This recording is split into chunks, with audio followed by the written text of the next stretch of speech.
নমস্কার বন্ধুরা, আমার বাকি পড়া ভালোবাসা চ্যানেলে তোমাদের সবাইকে জানিয়ে অনেক অনেক ওয়েলকাম। তো আজকে তোমাদের কাছে নিয়ে এসেছি রুই মাছের রেসিপি। তো রুই মাছের রেসিপি হচ্ছে আজকে নিয়ে এসেছে হচ্ছে রুই মাছ ভাপে, কিন্তু ভাপিটা করেছে হচ্ছে বেগুন আলু দিয়ে, তাও আবার মাছ ভেজে। তোমরা অবাক হচ্ছ, মাছ ভেজে আবার ভাপে হয় নাকি? ভাপে হচ্ছে বিভিন্ন ধরনের মশলা, ধরো সর্ষে পোস্ত বাটা কিংবা বিভিন্ন পেঁয়াজ আদা বাটা রসুন বাটা এগুলো দিয়ে একবারে কাঁচা মাছটাকে ভালো করে মেখে টিফিন কারিতে আর নয় কড়াইতে একদম মাখিয়ে দিয়ে বসিয়ে দিয়া। কিন্তু আজকে আমি যেটা করেছি সেটা কিন্তু মাছ ভেজে করেছি। তো চলো আজকে এই রেসিপিটা যদি দেখতে হয় তাহলে যেতে হবে কোথায়, আমার সঙ্গে আমার রান্না করে। তাহলে চলো ঝটপট করে রেসিপিটা তোমাদের সঙ্গে শুরু করি। রেসিপিটার জন্য কি কি লাগছে দেখে নাও। এখানে 5 পিস রুই মাছ আমি ভালো করে ধুয়ে নিয়েছি। এখানে পেঁয়াজ কুচি রয়েছে, টমেটো রয়েছে, কাঁচা লঙ্কা রয়েছে, আর এই যে বেগুনগুলোকে কিন্তু এইভাবে লম্বা লম্বা করে কেটে নিয়েছি, কেটে ধোয়া আছে। এখানে ধনেপাতা রয়েছে, এখানে এই যে আলুগুলোকেও কিন্তু ঠিক একইভাবে লম্বা করে কেটে নিয়েছি। আর এখানে রয়েছে সমস্ত রকম মশলা। এই যে আজকে কিন্তু কালো জিরা দিয়ে হবে, আর এই যে হলুদ গুঁড়ো, লঙ্কার গুঁড়ো, নুন আর হচ্ছে জিরের গুঁড়ো। তো চলো প্রথমে মাছটাকে নুন আর হলুদ দিয়ে ভালো করে মেখে নিই। আজকে আমি যে রেসিপিটা করব সেটা কিন্তু একটু আলাদা হবে। রুই মাছ ভাপে, বেগুন আলু দিয়ে রুই মাছটা ভাপে করব। ভাপে মানে একটু একটু কাঁচা হয়তো বসিয়ে দেবো, এরকমই একটা ব্যাপার থাকে যে মাছ মশলা দিয়ে ভালো করে মেখে কাঁচা বসিয়ে দেবো। কিন্তু আজকে কিন্তু আমি রুই মাছটা ভালো করে আগে একটু ভেজে নেব নুন হলুদ দিয়ে। তার জন্য চলো মাছের মধ্যে আগে দিয়ে দিচ্ছি নুন আর হলুদ দিয়ে ভালো করে মেখে মাছটাকে আগে ভেজে নেব। এরপরে দিয়ে দেবো নুন। তো নুন আর হলুদ দিয়ে চলো মাছটাকে আগে ভেজে নিই। তো চলো মাছটাকে ভালো করে মেখে নিই। তো কড়াই গরম হয়ে গেছে, চলো দিয়ে দিচ্ছি সরষের তেল।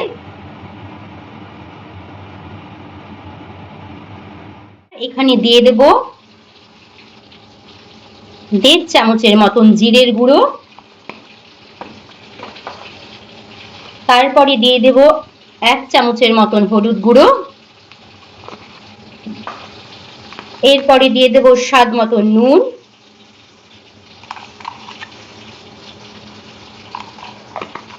তারপরে দিয়ে দেবো হচ্ছে লঙ্কার গুঁড়ো। যে যেরকম ঝাল খাও বুঝে দেবে। আমি 1.5 চামচের মতন একটু দিলাম। আর এরপরে দিয়ে দেব একটু কাঁচা সরষের তেল।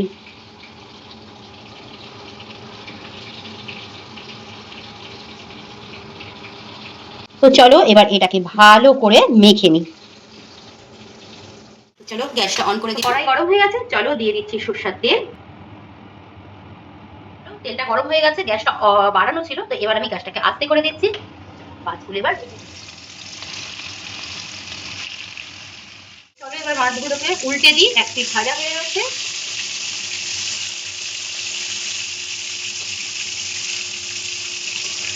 দেখতে পাচ্ছ গ্যাস কিন্তু আমার বন্ধ আছে, আর এই রয়েছে মাছ ভাজার তেল। তো মাছ ভাজার তেলটা জাস্ট হালকা একটু ঠান্ডা হয়েছে, পুরোপুরি ঠান্ডা হয়নি।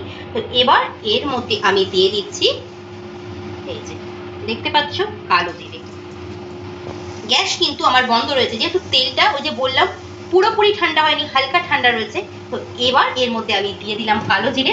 তেলটা যেহেতু হালকা ঠান্ডা হয়েছে আর একটু একটু গরমও আছে, তার জন্য কালো জিরেটা দেওয়ার পর দেখতেই পারলে কি হলো। তো চলো এরপরে আমি কি করব, এই যে আলু আর বেগুন দিয়ে যে সমস্ত মশলা দিয়ে মেখে রেখেছি এটা এর মধ্যে দিয়ে দেবো।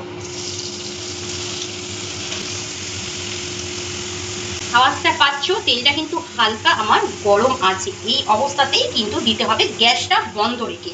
পুরোপুরি কিন্তু তেলটাকে ঠান্ডা করা যাবে না। আর আমি কিন্তু দেখতেই পেলে মাছ ভাজার তেলের মধ্যেই কিন্তু দিলাম। এবার এই বাটির থালাটা ধুয়ে কিন্তু জল দেবো। তো মশলা মাখা জলটা দিয়ে দিচ্ছি এর উপরে। আমার কিন্তু আর একটু জল লাগবে।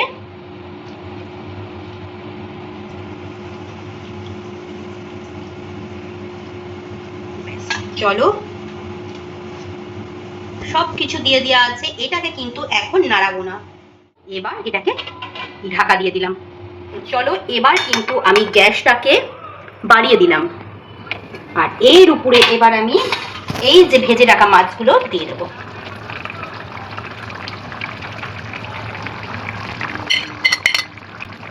তো দিয়ে কিন্তু মাছগুলোকে নাড়াবো না, এবার জলটাকে শোকাতে হবে। গ্যাস কিন্তু আমার একদম বাড়ানো রয়েছে। তো চলো একবার ঢেকে দিই। তো আমার কিন্তু রান্নাটা একদম রেডি হয়ে গেছে। তো মাছটা দেওয়ার পর তো তোমাদের একটু দেখালাম, ঢাকা দিয়ে দিয়েছিলাম। তারপরে যখন ঢাকাটা খুলে তোমাদের দেখালাম একদম মানে আলু টালু পুরো একদম তৈরি, মানে সেদ্ধ হয়ে গেছে। তারপরে কিন্তু আর ঢাকা দিইনি, তারপরে কিন্তু আর ঢাকা দিতে হবে না। তারপরে দেখো এই ঢাকা ছাড়াই রয়েছে, আর জল দেখো একদম টোটালি শুকিয়ে গেছে। তো চলো রেডি হয়ে গেছে, এবার আমি নামিয়ে দেবো। তো নামানোর আগে উপর দিয়ে দিচ্ছি একটু ধনেপাতা। রান্না রেডি, হালকা করে জাস্ট একটু তলা থেকে এইভাবে। চলো নামিয়ে দিই, রেসিপি কিন্তু আমার একদম রেডি। কেমন লাগছে দেখতে? ও জাস্ট ফাটাফাটি হচ্ছে না? এক থালা গরম গরম ভাত কিন্তু অনায়াসে উঠে যাবে। তা আজকের রেসিপিটা তোমাদের কেমন লাগলো প্লিজ একটু কমেন্ট করে বলো। রেসিপিটা যদি ভালো লেগে থাকে তাহলে একটা লাইক করো, কমেন্ট করে শেয়ার করো। আর আমার যে বাকি ভরা ভালোবাসা চ্যানেলটা রয়েছে ইউটিউবে, তাকে সাবস্ক্রাইব করে দিও। আর যারা আমার পেজ থেকে দেখছো, ফেসবুক পেজ থেকে, তারা পেজটাকে ফলো করে দিও। চলো দেখা হচ্ছে তোমাদের সঙ্গে আরেকটা নতুন রেসিপির সঙ্গে। তো সবাই তোমরা ভালো থেকো, সুস্থ থেকো। চলো সবাইকে জানাচ্ছি টাটা।